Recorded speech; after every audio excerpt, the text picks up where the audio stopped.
Greetings, geeks and nerds. I'm Leeds Universe and I'm White and Nerdy, and it's finally time. It had finally become the time of the time. Now, I know that I'm kind of rushing into this, and I can do the top 10s whenever, but it's like, I really like doing my Christmas theme reviews and everything, so I'm gonna try to do a few of these now, and then save the rest for December. And with the top 10 comic books, I'm gonna let you guys know this right away. I kinda cheated sort of on this. See, a lot of these books, I haven't really acquired a bunch of comic books for this year alone. Next year, holy crap, I have so many to get through. You probably seen it in different varieties in the episodes. Um, I'm actually in my free time reading the Gail Simone Batgirl Returns omnibus, and let me tell you, that is in itself amazing. That is an amazing run that Gail did. I even gave her a shout out on Twitter, and she was so nice and polite about it. But yeah, for next year, besides the Batgirl Returns that I'm gonna review next year, oh no, I have plenty of things to cover for next year. But this is it, folks. This is my top 10 favorite comic books of the year, and I have such a great variety actually to share with you guys. And my number one, you might not think, oh my god, he isn't really picking that as his number one, is he? You'd be surprised. Um, but yeah, and I'm actually kind of glad that I did review High School of the Dead Volume 2 because without it, this list probably would be a would be like a top 8 or top 7. One of the lists, I'm gonna let you guys notice now, might just be a top 7 because they're probably I'm probably not gonna be able to get to a bunch of movies this year. I mean, I could, but then that would be kind of like losing movies to review next year, and I have a ton of movies that I want to talk about next year already as in itself. So, before we get into this, let me just break down the rules and break down the list for you guys. Number one, that this is just my list and my opinions of the comic books, and in order for them to count for this list, I have to read the comic books or mangas um, relatively within this year. It doesn't have to be at the start of this year, it can be whenever, but as long as I read them this year, it counts to be on this list.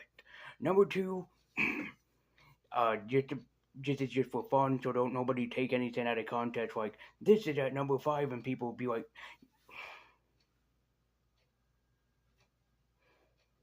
and people do that to me, and it's like, no, let's keep it, all friendly and everything. Let's keep it as good as can be.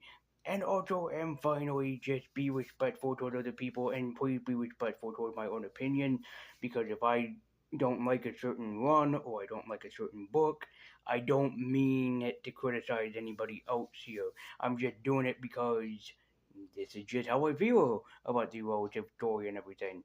So please don't be disrespectful towards myself or anyone else because of how I feel about a certain book that came in here and said like, hey, let's do something different.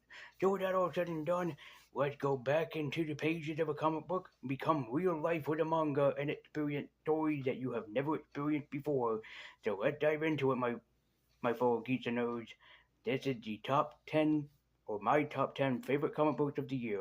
And the reason why I'm starting it now is because I love the Christmas season and I have probably a bunch of things that I want to actually review for the Christmas season. I'm going to have to just look and play around with the schedule here. And also probably buy Christmas themed movies that I absolutely love and adore. So, with that all said and done, let's get into it. This is the Lazy Universe Top 10 Favorite Comic Books of 2024. At number 10, Miles Morales' Stranger Ties. Yeah, say what you want about this book, but it actually was not the Miles Morales story that I was expecting.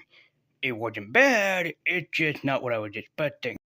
I think it's awesome to see Miles going up against a larger-than-life villain, and he's just a friendly neighborhood Spider-Man. He's never faced off against a threat this big before, but the moment when he did has really made him shine. And the Stranger is definitely sort of a unique villain for Miles, but he's nothing on par with the other higher level galactic themed villains that the Marvel Universe has. While it is at number 10, I will admit that, yeah, this comic book does have some flaws. But if you look past them, it's a pretty enjoyable Miles Morales story from beginning to end. So if you're willing to get through that, you're willing to enjoy a gigantic piece of a Miles Morales story. And the way that they treat Miles Morales so well in the story really made me happy that they made him such a respectable young man and the Spider-Man that anyone and everyone can look up to. It's not exactly a wonderful story in my opinion, but it at least deserves number 10 spot for being such an enjoyable read from start to finish, despite a lot of the flaws that the story had, like the nonsense villain and everything, but still a worthy read. Number 9, the Black Panther Penguin Marvel Classics Collection. Now, I will admit, I have never read one of these stories before, and a lot of them are several very flawed stories. Okay, a lot of severely flawed stories. But the thing is, the original Black Panther stories are famous for what they have set up, for making this character as larger than life as he already is, with a successful movie and a successful sequel, and also with a successful trilogy on the way. Black Panther had been made so famous from just this single comic book series. And through that famosity, he became one of the most famous African American superheroes of all time. And that's kind of legendary in its own right. Yeah, I'll admit there were a bunch of stories in here that I did not like. There were a bunch of stories that I did not care for. But you know something? In all honesty, it was goofy, old school Marvel fun, and what more could you ask for from the Penguin Classic Collection of Black Panther? And again, a lot of these stories are plain ridiculous, but I love them for it. Number 8, the original Dragon Ball. We've seen the loss of a lot of people within 2024, and nothing hit bigger or harder than the loss of the great Akira Toriyama. This is where I finally was able to review these two volumes. The original Dragon Ball was not what Toriyama expected. He was waiting for it to be such a heavier series without some odds and end bits in between. But you know something? He actually made what became a pop culture phenomenon. He eventually turned this into the series that he always wanted. And at first, yeah, not everybody's first project turned out good, but it all comes out to the baby steps that you have to take in order for something to become so famous. And going back and looking at this, man, I had the biggest smile on my face and just enjoying some old school Toriyama. And while Akira Toriyama might be gone, his legacy with Dragon Ball will forever live on with the hearts of many and all otaku anywhere. And the original Dragon Ball series, while it's not exactly what I would call a milestone, it still is one of the greatest series that I have ever seen, and it was enjoyable from start to finish. And I will always be reviewing something of Dragon Ball related from Akira Toriyama. May he rest in peace. So give Dragon Ball a worthy read. Number 7, High School of the Dead Color Omnibus Volume 2. Yeah, I know what you're thinking. While, yes, I discussed that this book had so many flaws and the stories were so kind of well written and that the characters were kind of destroyed, I would admit it's still a damn good zombie story.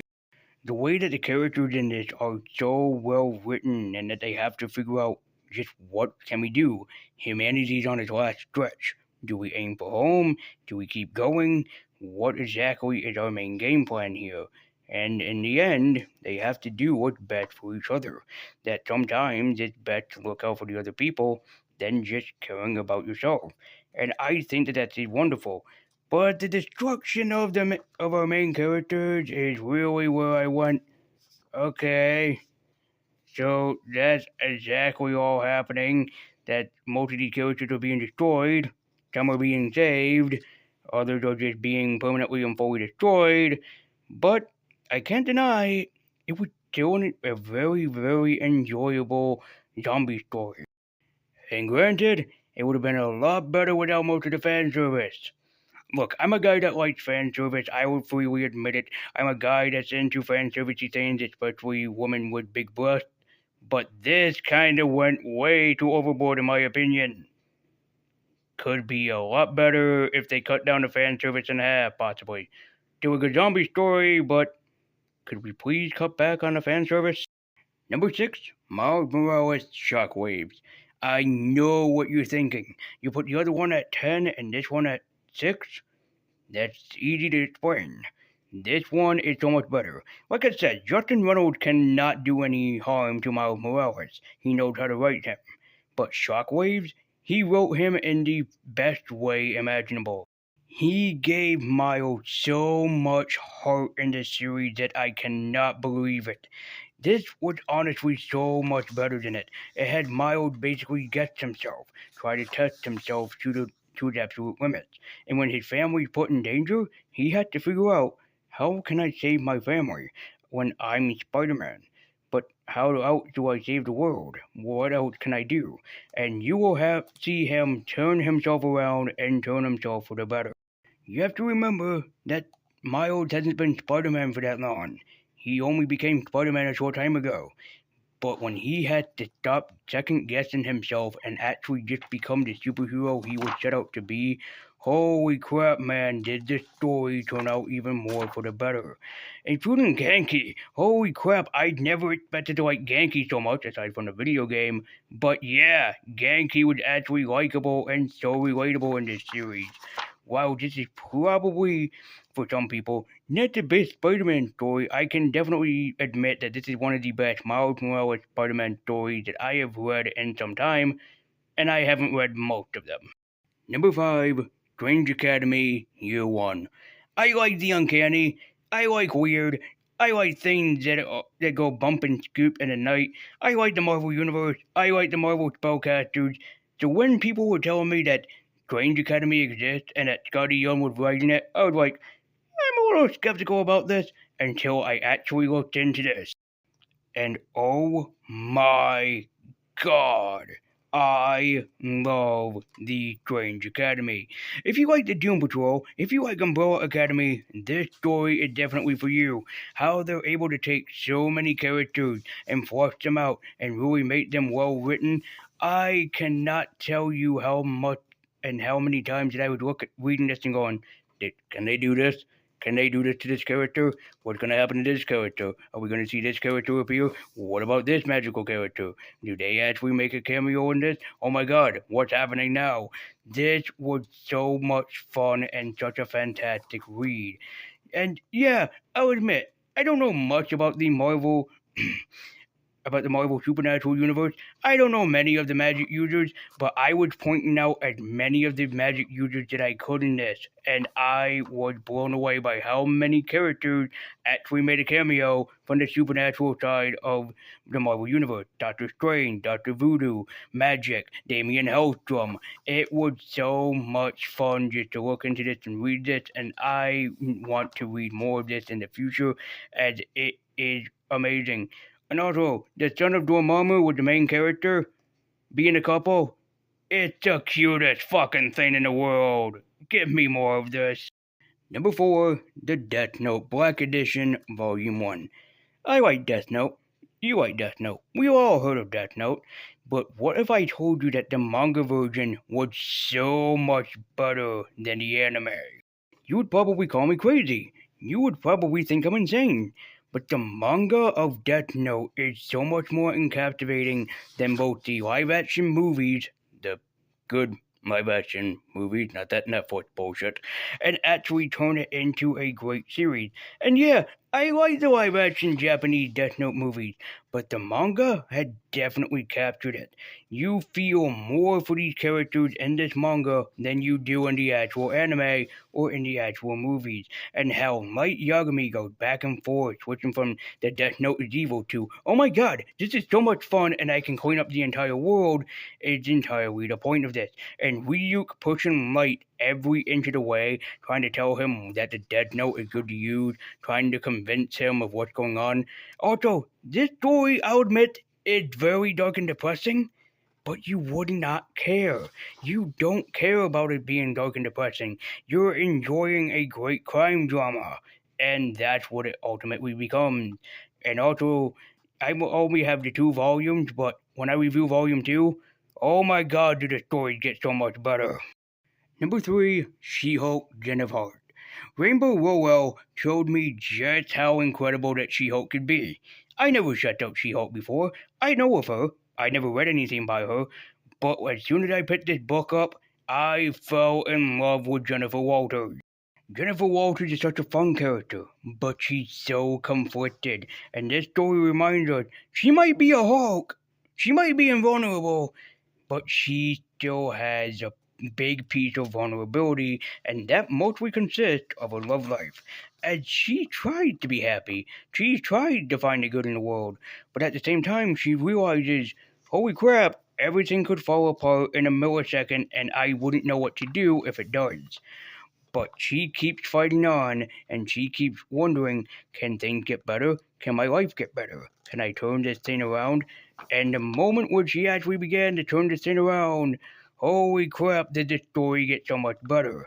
If you had one pick for a She-Hulk series to read, Rainbow Rowell definitely understands how She-Hulk works, and I cannot ignore how damn good and impressive that she can write this female character.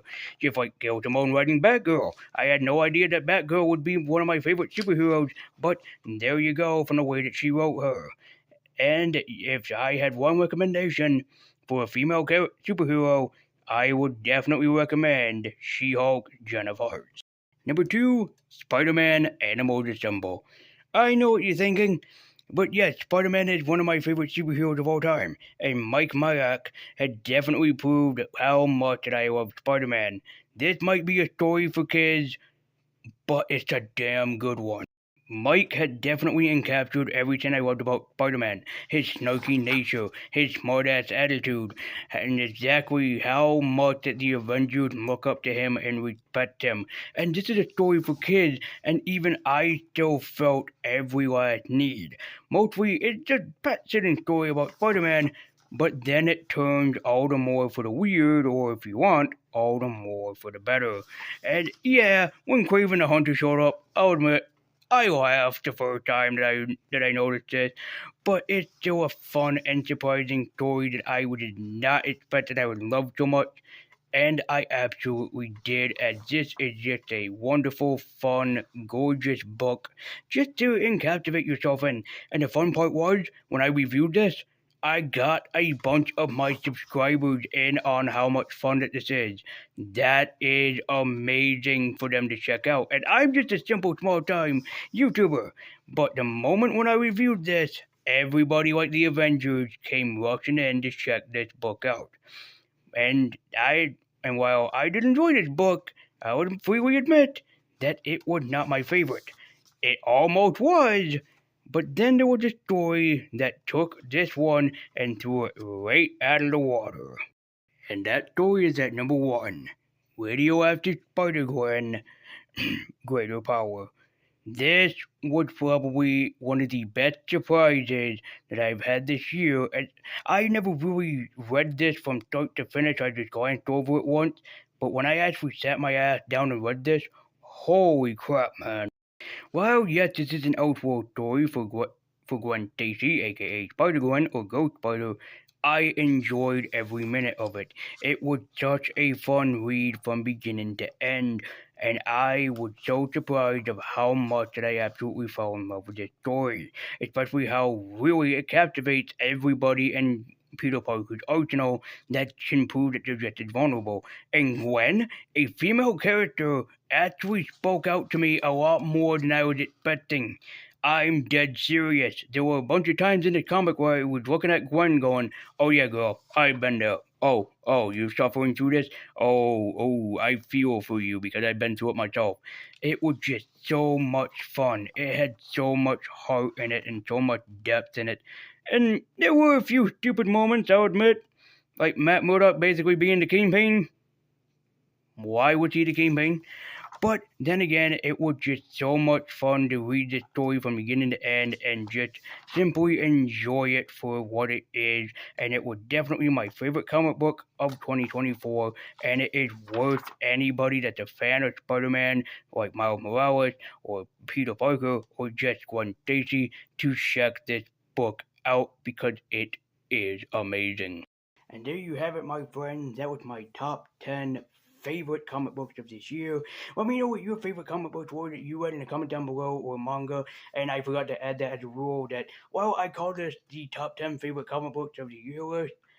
Manga is also on this list too, or even single shot graphic novels if I ever get the chance to read them. So yes, there you go. This was just such fun to actually enjoy and everything. And while I know that I only read the one volume of Radioactive Spider-Gwen and the second volume of She-Hulk Gun of Hearts, I don't care, man. I really did enjoy them for what they were worth. So, guys, thank you so much for watching. Be sure to like, share, comment, and subscribe. Hit that bell icon so you can be notified every single time I make an upload.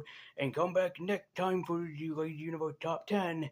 As the next top 10 that we're doing is my top 10 favorite anime of the year. So, if you're excited for that, then yeah, please stay tuned. But anyways, I want you to keep eking on and stay tuned for more of the top 10 of the year list that we're going to be counting down because from the end of November into December, I'm going to be reviewing nothing but a bunch of Christmas cartoons, movies, and episodes of TV shows.